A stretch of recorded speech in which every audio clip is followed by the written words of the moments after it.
Hello and welcome to the PE Insights podcast, conversations about physical education with me, Nathan Walker. Thank you for joining me. You're very, very welcome. I hope you enjoyed today's episode as we delve into another insight around physical education.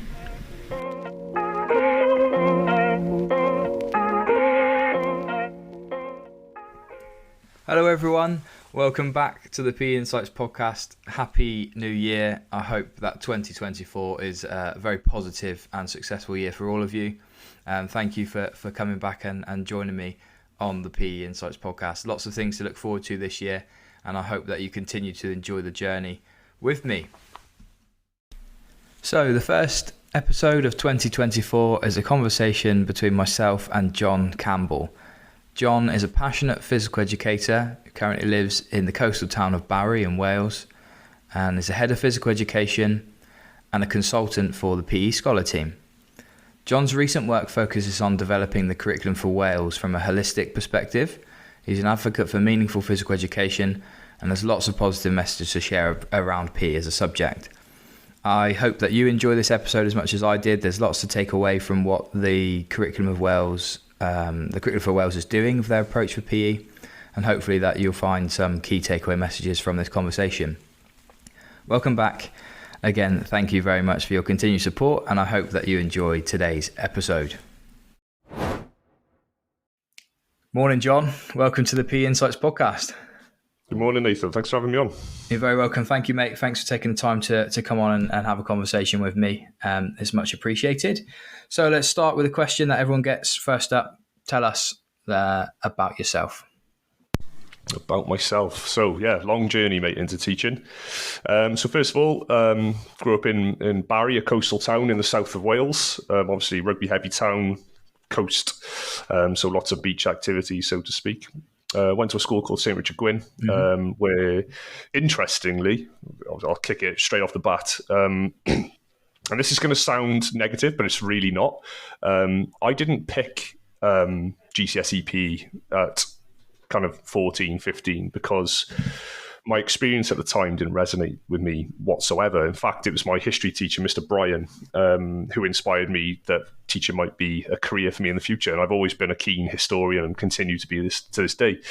But in school, obviously, I represented just about every team going, played football, played basketball, did athletics. And I really enjoyed physical activity. I really enjoyed sport. I was pretty good at it. Obviously, I'm a big lad in school. I was like 6'3" in year 7 and 6'5" by year 11. So I was always quite a significant figure in sports teams, powerful individual. Didn't pick it. I was lucky enough that in my house growing up, my dad was a builder before he passed away. And when they built our estate, they put a swimming pool in the back. So I've always become very water savvy. So a very prominent swimmer, which has led to my interest in kind of the modern day of open water swimming. When I went to college then, I became really interested in rugby specifically, and that's where my life would go. Eventually leaving school, joining my local rugby team under the kind of nagging of my friends. And within a few years, I ended up playing semi-pro in the Welsh Premier. So I had a good few years with Bregenne Ravens in the Welsh Premiership, a semi-professional side under the Ospreys, and also made appearances for Swansea. Yeah. Upon kind of realising at around 24, 25 that my rugby career was kind of got to the point where it was going to stay. I wasn't going to go any further. I started looking at options about what would I do with my career next. So under the guidance of my girlfriend, who was also a teacher at the time, and now my wife's a primary school teacher, she said, why don't you look into teaching? And, as you do at 24, 25, I thought I'm too old to go to university here, but got into it, looked at history degrees in Cardiff and Cardiff Metropolitan University. Thought yes, but obviously on the UCAS form, you can have a wild card. So I thought, I can't find another degree that I like the look of, but I'm allowed a fifth choice. So I just put education, studies, sport and physical activity on there. Yeah. What I didn't realise was as the summer went on, and I'm looking forward to starting my history degree in Cardiff Met, the course got cancelled due to a lack of student numbers. So I was only left with a few weeks to make a decision what I wanted to do. Yeah. So I just thought, do you know what, why not? I'll be playing rugby for the university. I enjoy sport and physical activity. Yeah. Let's just do my wild card. So obviously went to university. Really, really enjoyed it. I mean, going to university as a mature student was fantastic for me because I'm a hyper-focused individual anyway, so I wasn't distracted with all the drinking and the socialising as such. Yeah. And caught a tick then. And that led on to me going into the PGC. Yeah. So my rugby career ended in university. Unfortunately, I suffered a number of injuries in my last year of playing at 26. Hyperextended knee, pretty bad. Almost lost my eye playing against Japan for the Welsh Academics. I suffered quite a significant back injury, a freak back injury, playing for Cardiff Met, which unfortunately, although I'm fine now, I was never quite the same player. I lost the motivation a little bit. So it came to a natural end for me. Went on to the PGC course, absolutely smashed it. Really, really enjoyed the challenge of it. And the getting into schools and learning about pedagogy and educational theory and whatnot. And was really fortunate. I came out of university with 4 academic awards, and getting involved in academical reading around my subject has become a real passion for me. I then left university, left my PGC, obviously, finished it, completed it, passed it, became a WRU hub officer in a school, which was a new initiative by the Welsh Rugby Union to encourage higher levels of rugby participation in schools and regions throughout Wales. And I was lucky enough to combine that role with a 0.6 position of PE in a school called Hawthorne in the Welsh Valleys.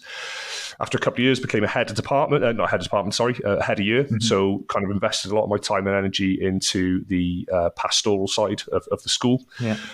And from there, my career progressed and I eventually became head of department. Now, what was interesting was, during my time in the school, I actually found myself diagnosed with a condition. I've got a condition called JROCD, or Just Right OCD. It's a condition that's centered primarily not around perfectionism, but around needing things to be resolved and to end. So I'm a big fan of projects ending, then reflecting on them, then starting the next one. So I'm very kind of goal orientated, and that's allowed me to handle my condition. But because my condition has Tourettic-like tics, I've also become a little bit of a mental health role model for students, because my so-called invisible condition is actually quite loud and auditory. So I think students connect with me in a way that they see that I have my own struggles, and it allows them, I think, a little bit of a role model and an outlet for them to speak to somebody about conditions that perhaps they have themselves. So I'm really proud of that, and it's led to a lot of the work I've done in schools. You'll see on PE Scholar, I've done a blog on a health and wellbeing tracker that I designed for my school. To make sure the students are developing that culture of talking about how they feel, so that we can resolve any issues that they have. When I became head of department in my school, head of PE and head of health and wellbeing in Key Stage 3, I quickly became kind of disillusioned with PE very quickly. And this coincides around COVID and teaching lessons, and finding that the curriculum that I was teaching was very traditional in its sense, and everything that I'd learned, really, and everything that I'd seen in my teaching practice, those kind of tidy 6 to 8 lesson blocks with a nice assessment lesson at the end, blocked tidily into sports throughout the year. And I was beginning to find that we talk about those students in lessons that really thrive, and we talk about those students in lessons that really struggle, but the students that we often don't talk about are the ones in the middle, the grey students. And what I was finding was I was ending up with way more grey students who just weren't particularly connecting or particularly bothered with PE. They turn up, they take part, but they didn't seem to enjoy it. They didn't avoid it, but I wouldn't say it inspired them anyway. And I kind of went on this deep, insular kind of reflective spiral, if you like, where suddenly I woke up one day and just thought, oh man, I'm like Dunning-Kruger here. I'm professing that everything I'm doing about PE is fantastic. But I was having this real crisis of confidence that actually what I'm doing is wrong. Like, I'm not impacting enough students. The focus is on too few. The organisation of my curriculum is focused on the cream of the group, if you like, and not everyone else. And PE should be a subject for everyone. And I think what I kind of reflected after was I found myself coaching in PE lessons and not actually teaching.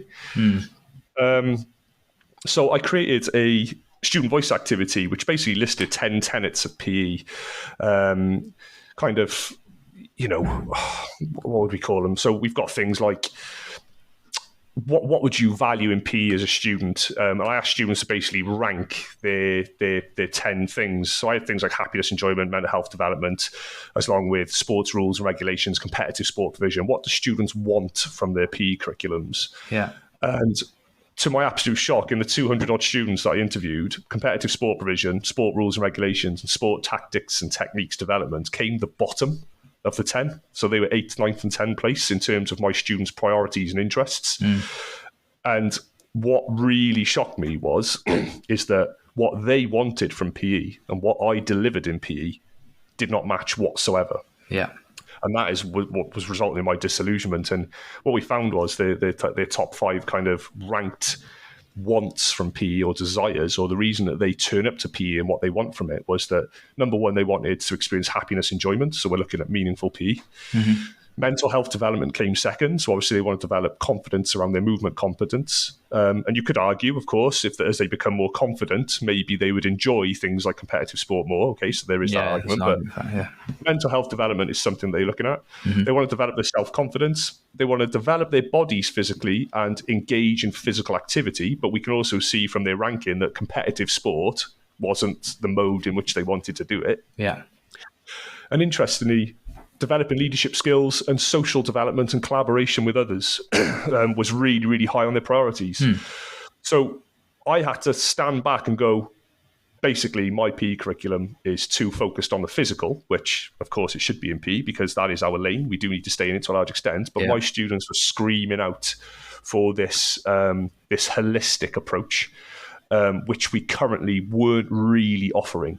So for me, I started engaging with some fantastic practitioners in the local area. There's Matthew Trowbridge in Aberdeen. There's a gentleman called Ben King, who's the head of department school, and Andrew Leffley from Barry. The 3 very, very forward-thinking heads of department who I'm very lucky to have developed a network with. And they've all approached their curriculums in really different ways. And it's given me a lot of confidence and them a lot of confidence to work together to come up with new solutions for the curriculum for Wales, which we'll go into and have a conversation with in a minute about what is PE's place in the curriculum for Wales, and how do we ensure that students are getting that holistic kind of experience that they are demanding in our settings. And from there, really, I've been very blessed, if you like, and it's probably the best word, that I've become involved or associated with PE Scholar. Some fantastic colleagues like Liz Durden-Mayers, who was on your show recently, Lee Sullivan, who designed the concept curriculum, Will Space, amongst others. I mean, Ben Holden, who's obviously written the book Want to Teach PE.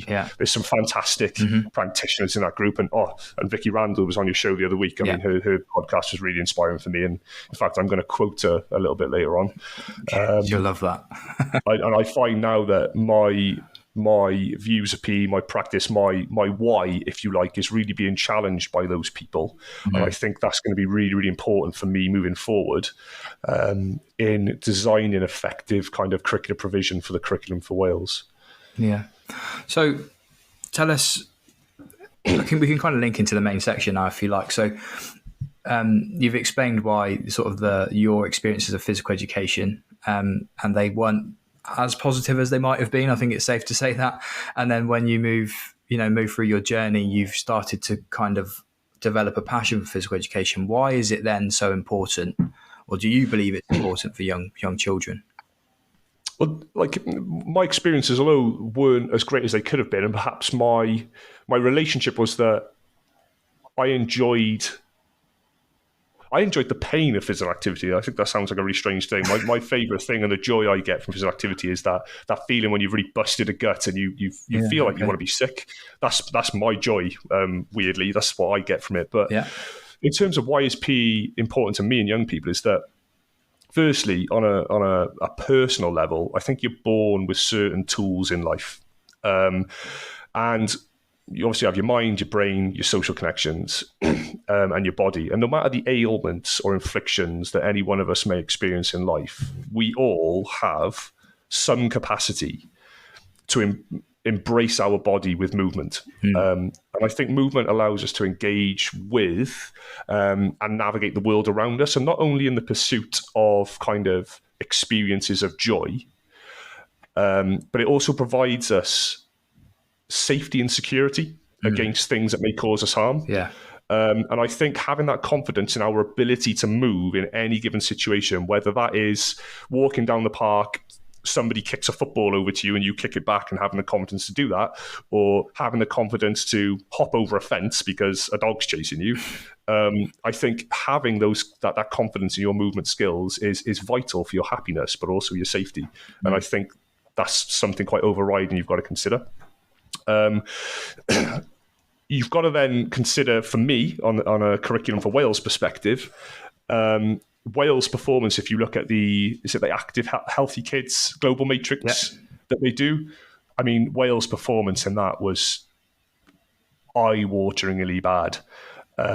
So to give you some context, they estimate that only, I think it's 13 to 17% of 14 to 16-year-olds in Wales are active for 60 minutes a week. Like Wales scored an F compared to other countries for levels of sedentary lifestyles in people under the age of 18. Essentially, Wales needs to look at what other countries are doing and understand where it's going wrong with us. And I think that's why the curriculum for Wales is such a big stepping stone, because I think it will address those things.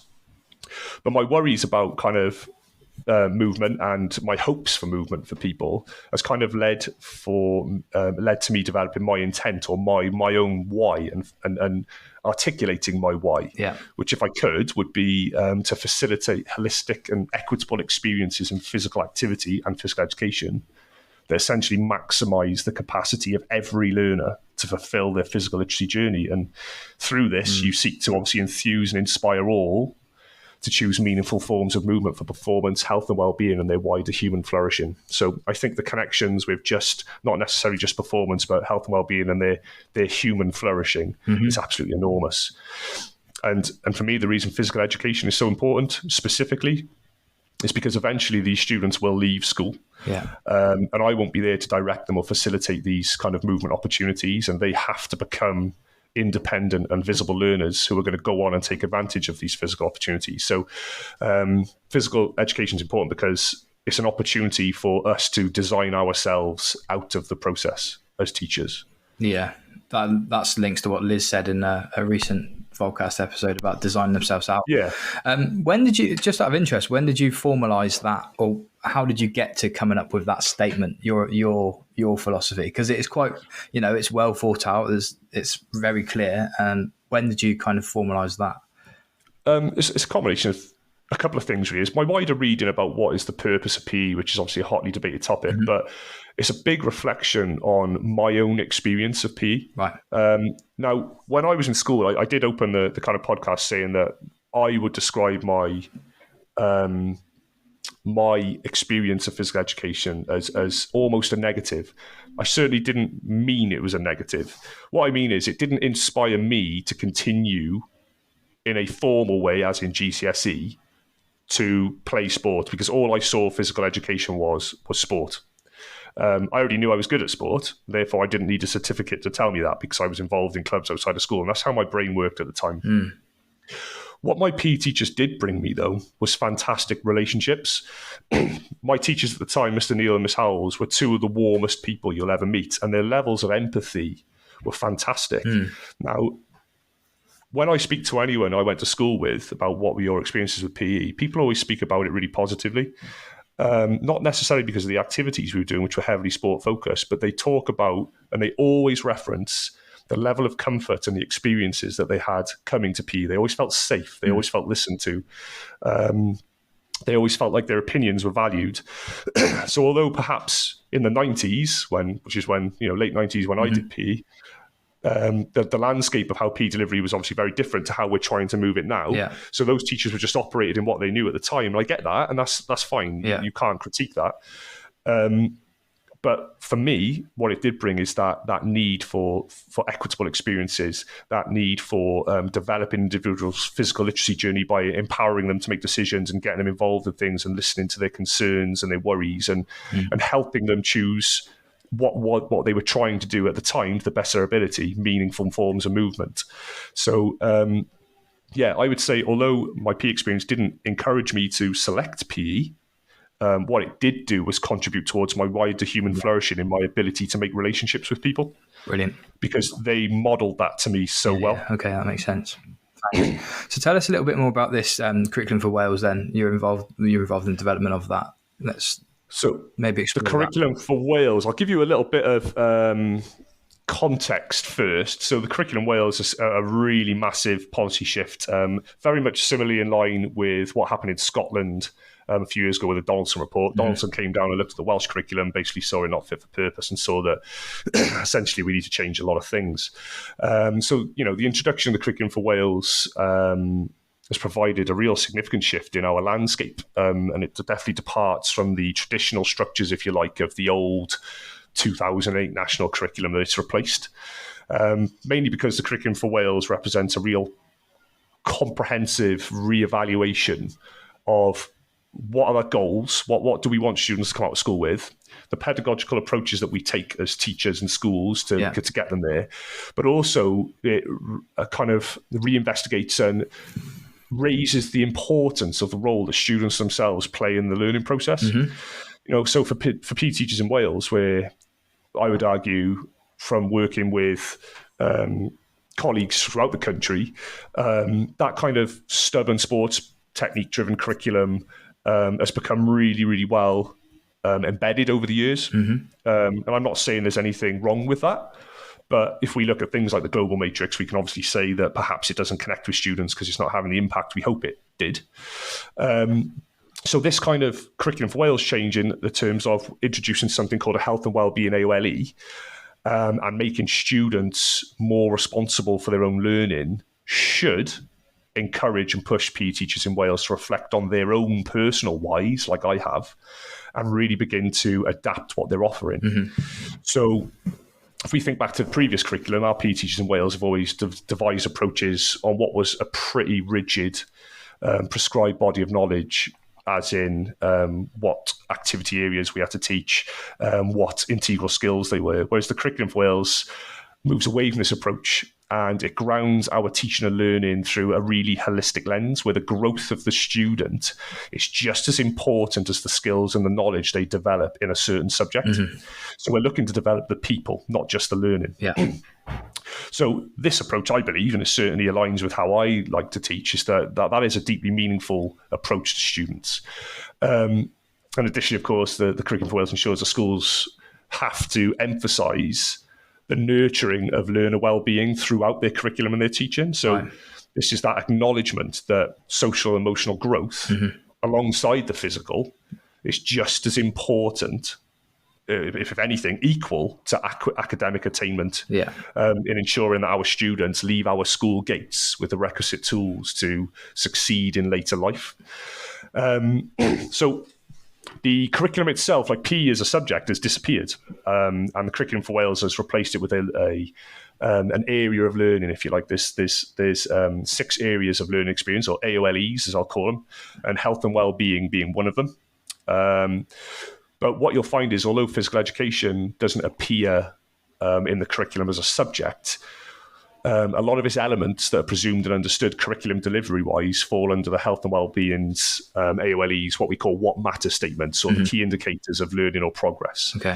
So just so you know what they are, the what matter statements in the health and well-being AOLE, so when we speak about PE, you understand it, there's number 1, developing physical health and well-being has lifelong benefits. And in terms of references to PE, that is it. That was the curriculum. That's it. There's progression steps within that, which are very, very limited in their scope. But what we're saying is, in terms of the opportunity for teachers in Wales to devise a genuinely bespoke curriculum, that was the PE curriculum for you there. Developing physical health and well-being has lifelong benefits, and students need to understand that when they leave. Now, I'm sure you might have show notes or something. People can go into Welsh curriculum and look at those 5 progression steps to show how a typical learner at each age might show that it has lifelong benefits, but I won't go into that now. The other what matter statements are understanding how we process and respond to our experiences affects our mental health and emotional well-being. So again, you're getting a feel for that holistic approach to PE. Our decision-making impacts on the quality of our lives and the lives of others. Now, we can't talk about decision making without allowing students to make decisions. Absolutely. So we can't make all the decisions for them. So in terms of that, our pedagogical approaches have to change. Yeah. The fourth one, how we engage with social influences shapes who we are and affects our health and well-being. Well, again, we need to allow students opportunities not just to work socially as in team sports, but we need to develop their social skills such as leadership, communication and whatnot, or character development, if you like. Very controversial in PE, but I believe it's certainly something that we should be doing. And of course, healthy relationships are fundamental to our well-being. Now, if people have a negative relationship, not just with other people, but the concept of physical education, then inevitably, according to that What Matters statement, their well-being is going to suffer. Right. So taking into those kind of What Matters statements of the health and well-being OLE, and we have to go and then design a PE curriculum for that. What became really apparent to me in my reading is that what David Kirk referred to as pedagogies of effect is something that allows us to have major impact, not just in that first What Matters statement of developing physical health and well-being as lifelong benefits, but through the kind of pedagogies of effect, such as teaching personal social responsibility, sport education, cooperative learning and whatnot. It allows you to impact or affect the other what matters statement. So such as the social engagement and the relationships that we have in our decision making, because within those models, students have to develop senses of autonomy and agency in order to make decisions to be successful. So implementing and understanding those kind of pedagogical models is absolutely vital, and that's something that I've started to introduce in the curriculum at our school. So, for example, if we were to look at the What Matters statements, physical health and activity has lifelong benefits. The four themes that I've identified in there are physical literacy, impact in nutrition, emotional and physical connection, and physical health and safety. Probably sounds like a nice summary of your traditional PE curriculum. You're kind of developing those things, that skills, that knowledge. But through the implementation of pedagogies of effect, like I've done a unit specifically, for example, using chuck ball as the vessel, simply because of the nature of the game where people can't intercept passes, taught through teaching personal and social responsibility. It's allowed me to develop the emotional regulation, the communication skills, the ability to reflect in students and their levels of empathy for others, which has been absolutely fantastic. And as a result of that, those students are making choices, decisions, and making goals in their lessons based on previous learning. They're recognizing the impact of their positive and negative decisions in lessons, but it's also helping them shape positive attitudes and values, not only in PE, but hopefully they will take outside of the lesson to demonstrate in the wider world. So that is, for me, PE becoming relevant in their lives, as opposed to me just going, we're doing 6 weeks of rugby, which I may have lost them already. To support that then, in terms of kind of assessment, so how do students know they're making progress? It's all about giving students a sense of agency, autonomy, and certainly affiliation with the assessment that you take. So within my school, and you might have seen on Twitter, I've devised a series of assessment tools and resources around head, heart, hands, or no, show, grow, where students obviously have logs, set their own targets, and the feedback that teachers are able to give through those tools aren't simply just an old national curriculum level. It is literally a secured stage of learning through, say, emerging, developing, acquiring, securing, thriving. Where are they now? What does that stage look like in what do they do and what do they show across the cognitive, physical, and mental domains? Cognitive, physical, and social domains. With it. Yeah, that's right. Sorry, I've got muddled up there. Edit that bit so it sounds tidy. Then it allows them to set individualized targets and goals within those domains. And I think what that allows is that, say, that quiet student that would come to PE lessons and be really nervous about perhaps the activity they were doing. Because like Vicky Randall said in your podcast of week, and it was a quote that really stuck in my head, there's nothing more nothing more personal than the physical. And for me, that was like a light bulb moment. I went, yeah, it really is, isn't it? Our ability to go out and move in front of other people is possibly one of the most liberating or embarrassing things that we can do, depending on the outcome. 100%. But by basically assessing and providing learning objectives and experiences within lessons that allow students to experience learning through each one of the domains in equal measure, if you like. But obviously the focus, of course, it's always on the movement competency, right? We do that speech course, we do, and that is our aim. But by providing them those opportunities to be successful in the other domains, it allows them to come away from those lessons with a sense of affiliation that actually I enjoyed that because I was able to show empathy towards other people. And as a result of that, it improved my relationship with them. If my relationship improves with them, they're more likely to be able to help me and support me in future, which is going to have a massive impact on my confidence. Yeah. And to support that, I've brought in lots of elements of Lee Sullivan's concept curriculum as well to provide those students with hooks into lessons and allow them to start applying their experiences in PE, again, to the world outside of the lesson. Yeah. And I think it's been a real kind of, if you like, a key in the lock of students in terms of releasing them and releasing their appreciation of PE and how it impacts their lives. And I just think that's been a massive game-changing approach. I wish I'd done it years ago. Yeah.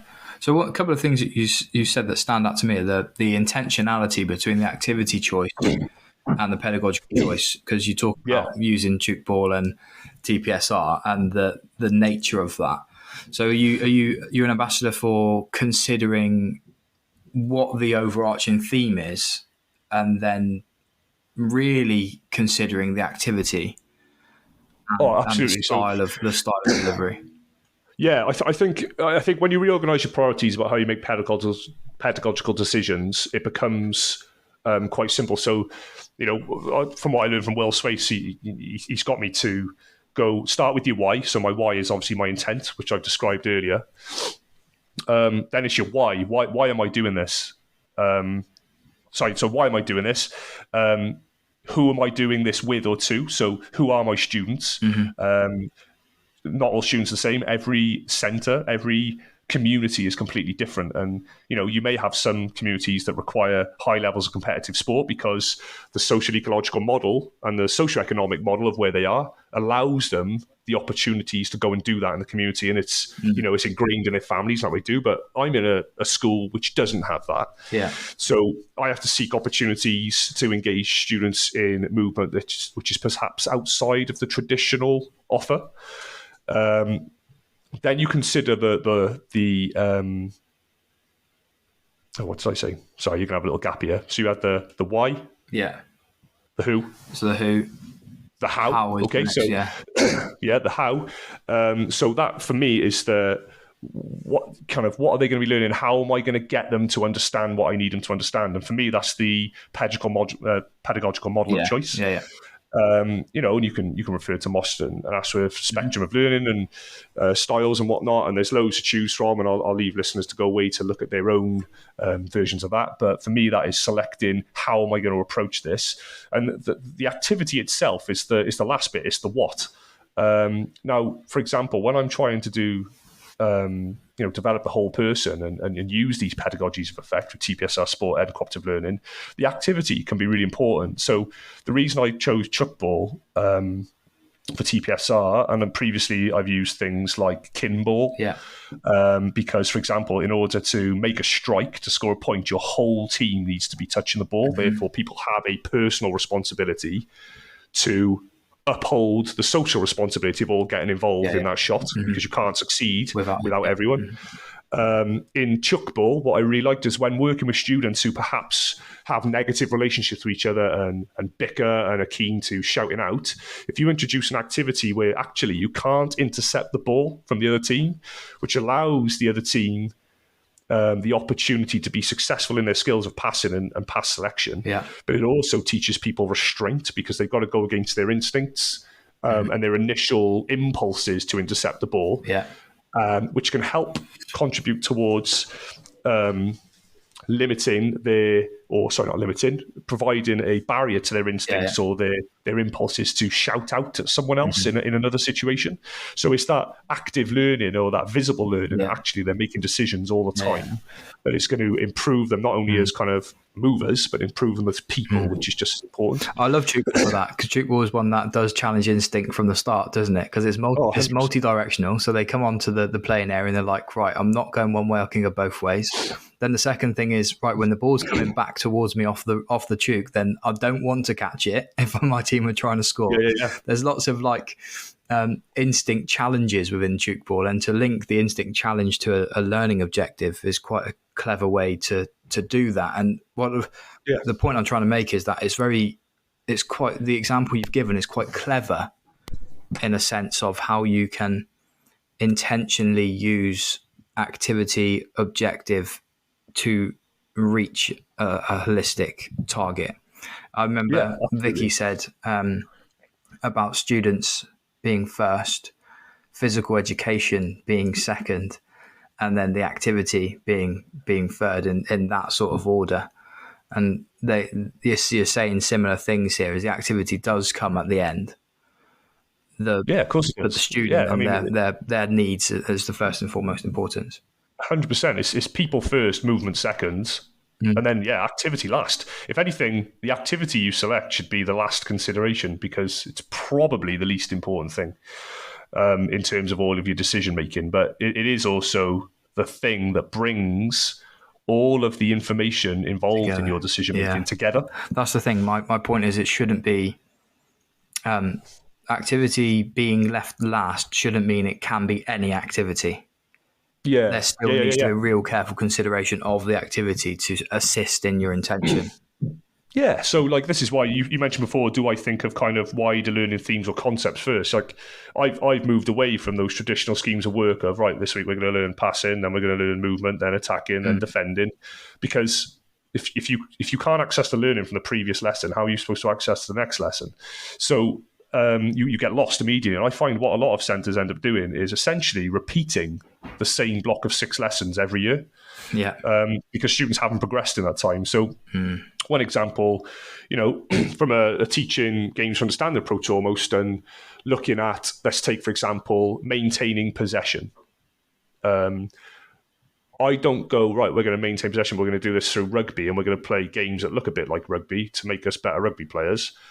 I'll go, right, for the next 6 weeks, we might look at maintaining possession, but each week we're going to do it through a different activity. So, okay, this week we're going to introduce basic concept of passing in rugby. We're going to look at keeping possession of an object in our hands. We're only allowed to pass backwards. How do we move forward? But then the following lesson, we might introduce footballs and go, okay, so the principles of maintaining possession in terms of width, depth, movement, how can we now employ that in a different activity? So that people are developing almost the knowledge first, the skills second. Because once you understand why they need to do it and how to do it, all of a sudden they have more confidence to practice the skills required to do those things. But that's, that may be argued by many people. I understand it is, of course it is, but that's my opinion. And I find that it certainly connects with students really, really well. But it's important to share these opinions because, I do go into schools and see PE curriculums that do look like, year 7 hockey or year 7 football, year 7 rugby, a sequence of 6 lessons where you start with like ball familiarization, passing the object, looking at tackling, maybe some attacking, defense, positioning, then building up to gameplay. And then you do that in year 7, and then you come back and do it in year 8, but you just do it with a little bit of a change in expectation, and then you do the same in year 9. And the change in expectation is generally because you've arrived to that block of lessons in year 8 with a different body to what you had in year 7. You're slightly taller, you're slightly faster, slightly more powerful, probably. But many of the kids who did that unit of work in year 7 probably haven't done that activity for the 12 months in between you doing it again. So all of a sudden they're having to learn these movement skills again. So you do end up repeating the same lessons. And, I would quite happily sit there and discuss that with any PE teacher all day long. Like, what's the difference between year 7 and year 9 scheme of work for football, other than the actual words on the paper are different. Because I'm absolutely adamant that your lessons probably look exactly the same as they did in year 7 for those learners. I think it's important to say as well, for anyone who's listening, and their PE curriculum or their PE offer does look like that, and they're a teacher that goes into school and that's what their lessons or sequences look like. We're not saying it's wrong. I think the important thing is that in your context that might work, and that's great, but we're encouraging people to reflect on, is that as effective as it could be, and are what 100%. The messages we're saying, does that ring true to you? And if so, are you being the person who's instigating the change or encouraging or advocating the change? Because like you were saying, right? And I'm certainly not saying it's wrong, but what I was saying was it was wrong for my school. Because that extracurricular and community support, sport engagement wasn't there. So that's why in my setting, and that's the beauty of the curriculum for Wales, is that it allows settings to take that completely bespoke approach. There are many schools in my areas and surrounding areas that do have, let's call it, held traditions about how a curriculum is organised, and it works fantastically well for their students. And all credit to them, that's great. But it's important, like you were saying there, it's not a criticism, it's the recognition that you can't pick a curriculum for one school and just drop it in another and go, right, that'll work. It's got to be tailored to your students, and that's where that co-design and that student voice comes into it. You have to connect your why with the student's why. Otherwise, it's gonna fall on deaf ears. Brilliant. Lots to think about there. Thanks, Jon. So if we move on to the part where you summarise some points for our listeners to think about, what would they be? Yeah, I would say I've got a few actually. Is that when I encourage PE teachers like myself, and this is purely from my own experience, I would never lecture anyone on this. But number one is remember why you became a PE teacher. And I can guarantee you it's not because of the activities you enjoy or say watching your teams win. It was because of how it made you feel when you did it.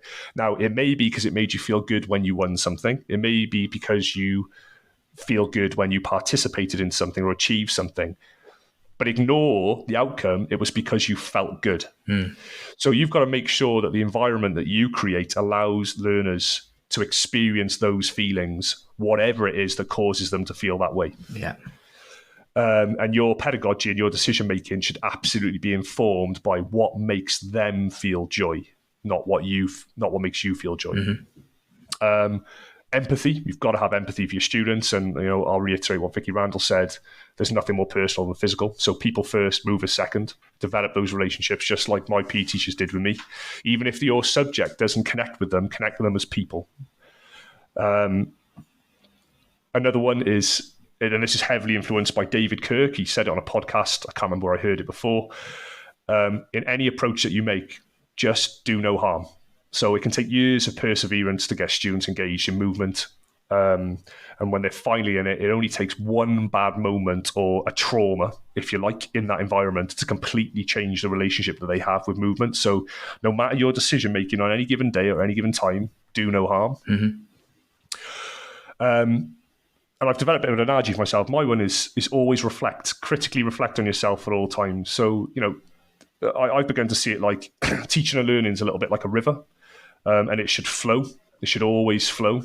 And occasionally things happen in your school day that challenge your thinking or affect the way you teach. And let's call these things rocks. They fall in the river, okay? Or in the case of a difficult student these days, and what it's like socially, it's probably a shopping trolley or a sofa in the river or something like that. But if you get enough rocks in a river, enough moments that challenge you, the river begins to flow around them. Okay, so your flow, your teaching and learning has to adapt to what's in front of you at all times. You can't just keep flowing in the same direction, because what will happen, you'll just get blocked. Stagnant water occurs when water stops flowing.